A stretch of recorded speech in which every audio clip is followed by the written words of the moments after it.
Welcome to Top Tower Review, the program where we look back at media through the ages. And today, we're talking about David Lynch and Mark Frost's famously multifaceted drama program, Twin Peaks. Strap in, they've got a cherry pie there that'll kill ya.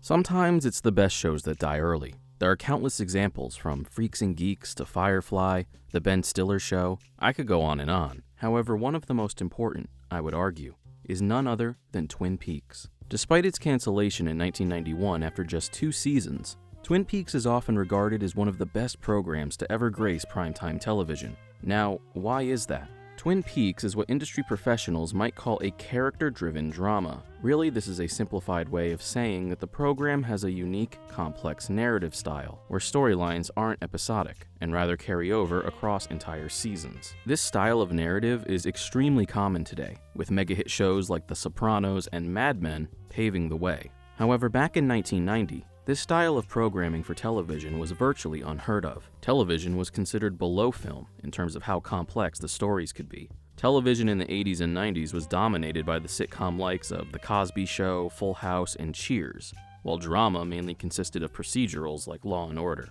David Lynch, who rose to fame after successfully directing the feature films Eraserhead and The Elephant Man, was taking a humongous risk by investing his creative energies into television. He teamed up with Mark Frost, who had previously worked as a writer for Hill Street Blues, one of those common police procedurals we were just talking about, but one which tried its best to bend the normal structure of its format, a creative aspiration I can only assume Lynch appreciated, especially considering what had made Lynch famous was his ability to craft films unlike any other. His visuals were dynamic, and his storylines were just plain weird, the kind of weird that made you scratch your head as the credits roll and go, what did I just watch? None of these storytelling motifs were very well suited for television at the time, and everyone's eyes were on what a Lynchian television program could possibly look like. For one thing, Lynch and Frost demanded complete artistic freedom so that they could make the show that they wanted to make. There was a lot of hesitation, but ABC eventually took the risk, and it paid off.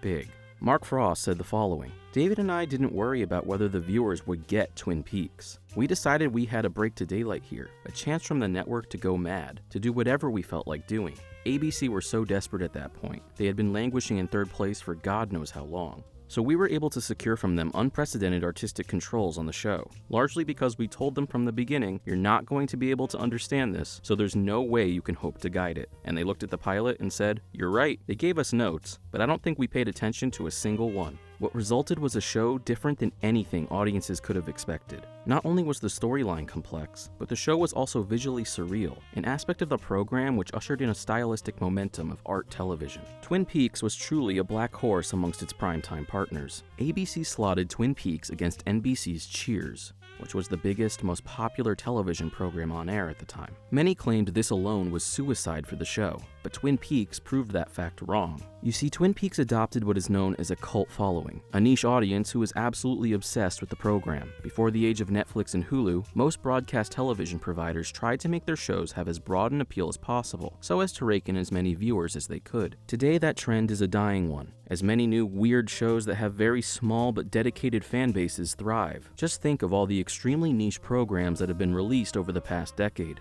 The OA, Sense8, Ash vs. the Evil Dead. Even if many such programs unfortunately find their runs to be short-lived, they all stand as examples of the variety television offers today. But in 1990, it simply wasn't a sustainable business model.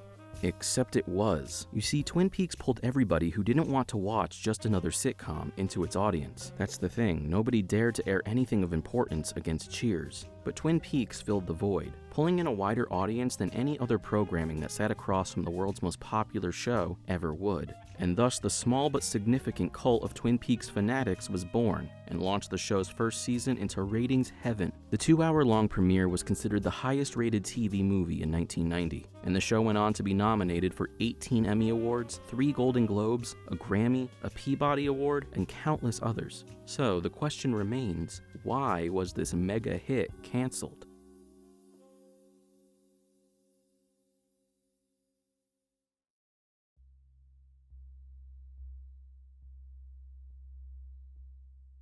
On the surface, Twin Peaks was any other traditional buddy cop crime drama, where a small-town girl is murdered, an investigator comes in and tries to find the murderer. But underneath that premise is a world so much larger than that. The show took on the experimental style of Lynch's features, including fantastical dream sequences in the Red Room that showcase some of television's best production design, not to mention a little person that talks backwards, a literal giant, and Laura Palmer herself. These dream sequences have become so famous, they've become the victim of parody more times than I can count. There are ghosts, Tibetan destiny rituals, people turning into furniture. The weirdness never stops. Don't let that deter you, however. What makes Twin Peaks so fascinating is the fact that perfectly spliced in between the Lynchian bizarreness are scenes of characters interacting, oftentimes simply talking. Twin Peaks takes the time to let you invest in these characters and care about their lives. Side plots for characters related to romance, scandal, and more, which in and of themselves are completely unrelated to Laura Palmer's murder, are not uncommon. And these people, these realistic human people, trying to live their lives normally while surrounded by such tragedy and so many bizarre occurrences, are what makes the show compelling, and at times, terrifying. Many consider the genre to even blur into the realm of the soap opera during many of these scenes, with the admittedly cheesy but absolutely fantastic and iconic score creating the perfect backdrop, and thus brings us to the main discussion point of this episode: Twin Peaks' ability to blur the lines of genre and create narrative complexity. Defining Twin Peaks' genre is extremely difficult. One can consider it a crime drama, a soap opera, a fantasy, a parody, and art cinema, all bundled in one. How can we define such a complex genre in one word? I don't know if you can, but in the end, it just makes watching the show and talking about it that much more fun. Genre-bending shows exploded in popularity in the 90s going into the 2000s, and Twin Peaks has been cited by countless showrunners and creators as an inspiration for their own programs. Shows like The X-Files, Buffy the Vampire Slayer, Lost, even The Sopranos have Twin Peaks to thank for at least partially inspiring their creators. And in terms of narrative complexity, unlike the common procedurals where everything is concluded by the end of the episode, and there is very little series-wide development, Twin Peaks lets the mystery linger. Not only is the murder of Laura Palmer not solved by the end of the first episode, it isn't solved by the end of the first season. The show's premise is about this one murder investigation in a very small town. A town so small and filled with people so unique and peculiar that we as the viewer become acquainted with all of them, with the show eventually taking on a whodunit vibe. Again, this style of narrative requires that the audience have watched all previous episodes in order to understand what is happening. A huge risk for ABC in an era without Amazon, DVRs, and countless cable channels to watch reruns at 3 in the morning. This fact in turn made the cult audience of the show create one of the strongest communities ever seen for a television show. This brings up another aspect unique to complex narrative: deeper viewer engagement. Twin Peaks premiered in 1990, in the very first infantile days of the internet. Eventually, on the early 90s internet, a chat room titled alt.tv.twinpeaks was created, where people discussed theories about who killed Laura Palmer, or WKLP for short. A man by the name of Henry Jenkins, a contributor to David Levery's book, Full of Secrets: Critical Approaches to Twin Peaks, explains within a few weeks of the show's premiere, the alt.tv.twinpeaks chat room appeared on the early internet. In 1990, there were very few users of the internet, with a vast majority being members of the computer industry. But the Twin Peaks chat room nearly instantly exploded, with thousands of users and daily posts from people all over the world. People even began taping each episode, watching them over and over again as they freeze-framed specific parts of the episodes, desperately searching for any clues they could find. Theories and rebuttals of those of others started like wildfire on the internet. Viewers who missed episodes could even attempt to find locals who had those episodes taped, so that they could stay up to date with the show. Twin Peaks, with its strong internet community, is quite possibly one of, if not the very first internet fandom to ever exist. The introduction of the VCR in the internet brought a new level of interactivity never before seen for a television program. Even fans from the time were aware of this fact, with one exclaiming on alt.tv.twinpeaks, "Can you imagine Twin Peaks coming out before VCRs or the net? It would have been hell."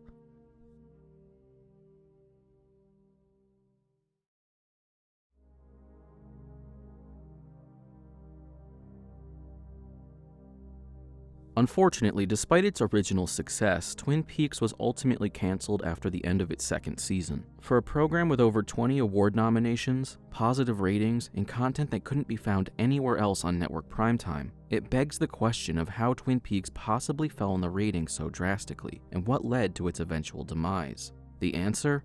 Network executives, and treating their shows poorly. ABC decided after Twin Peaks became a hit show, rather than allow a weird fever dream directed by David Lynch to run its course, to tighten the leash on the creator's creative freedom. The same creative freedom that made the show so great in the first place. After the initial success of the 8-episode season 1, ABC renewed Twin Peaks for a second season with a more standard 22-episode run. However, in the process, ABC moved Twin Peaks to one of the worst times for a weekly program, 10 p.m. on Saturday nights. Saturday night, when everyone is out of the house. With the complex narrative structure of Twin Peaks, it was extremely important not to miss an episode, especially when it came to understanding the overarching story. And with the new switch to Saturday nights, even deeply devoted fans might have begun to miss episodes. But this, while a hard pill to swallow, was not the silver bullet that killed the program. No, eventually ABC delivered the fatal blow to Twin Peaks. ABC executives killed any hopes of the program continuing to be successful when they forced Mark Frost and David Lynch to reveal the murderer of Laura Palmer halfway through the second season.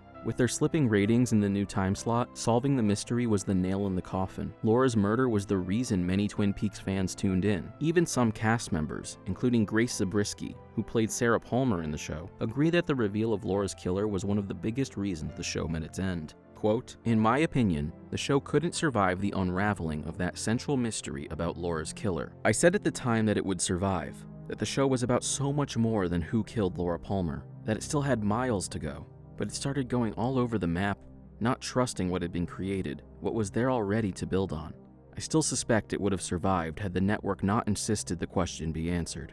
With the incentive to tune in on a weekend night gone, and the new plot lines becoming even more complex and unfocused, the show had essentially died. David Lynch took a leave of absence from the show after Laura's murderer was forced to be revealed, and ratings continued to decline. On February 15, 1991, ABC announced Twin Peaks would be placed on indefinite hiatus mid-season, with cancellation being quite likely. Shortly thereafter, David Lynch began COOP, COOP, or Coalition Opposed to Offing Peaks, and asked people to write in about not canceling the show. Over 10,000 people responded, and ABC agreed to air the final 6 episodes in the original Thursday night time slot that Twin Peaks had enjoyed during its first season. Also at this time, Twin Peaks' success had spread internationally. The show exploded, and thousands of fans from all over the world tuned in, including strong followings in Spain, England, and Italy. Japan had quite possibly the biggest boom in terms of Twin Peaks, as over 30% of the country's television viewers signed up for WoW, the Japanese equivalent to HBO, simply to watch Twin Peaks. Young girls even began dressing as the dead homecoming queen herself, plastic sheets and all. Mock funerals for Laura Palmer were held in Tokyo as well as 2 other cities. There was even an increase in the popularity of cherry pie, which is Agent Dale Cooper's favorite food. In 1992, a prequel film titled Twin Peaks Fire Walk With Me was released, at which time WoW had over 900,000 subscribers. Video cassettes of the entire series as a set were selling for approximately $440 US, with over 15,000 sets at this price point being sold by 1992, as well as over 7,000 sets of the series on Laserdisc, which were equally pricey, if not more so.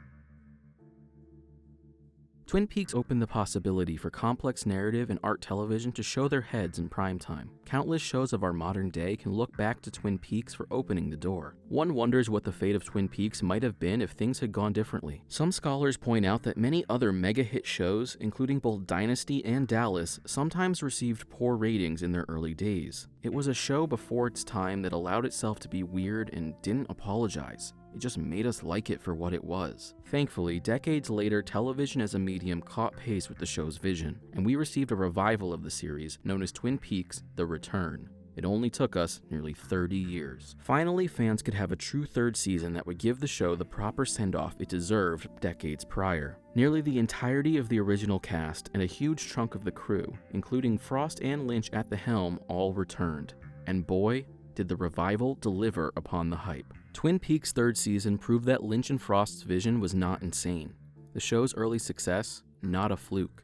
If only the executives at ABC had let their creators create, we may have been able to witness one of the greatest phenomena in television history. Know that the revival series is not the happy day whimsical version from the 1990s. With it, the series evolves into a program that fully taps Lynch's terrifying potential as a director, with one critic calling it, quote, pure Lynchian horror. How incredible would it have been if the show was allowed to take this tone back in 1992? While we will never know what it would have been like to have this third season back then, thankfully those involved in the program's creation never stopped believing in its potential, even after all these years. The revival received universal acclaim from critics and viewers alike. Some have called it, quote, one of the most groundbreaking TV series ever, and an auteurist triumph for David Lynch. The premiere received a 5-minute standing ovation at its first appearance at the 2017 Cannes Film Festival, and The Guardian listed it 22nd on its list of top 100 shows of the 21st century. However, despite the revival's success and the gift it gave to the hearts of fans, I feel I should reiterate that the original seasons of Twin Peaks granted us a gift as well.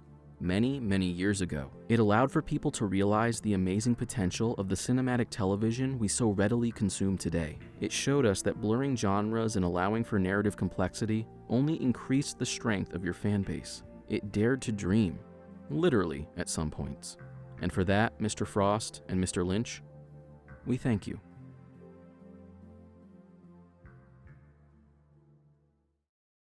Thank you all so much for watching.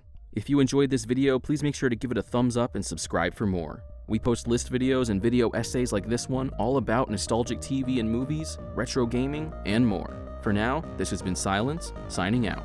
I'll see you all next time on Top Tower Review.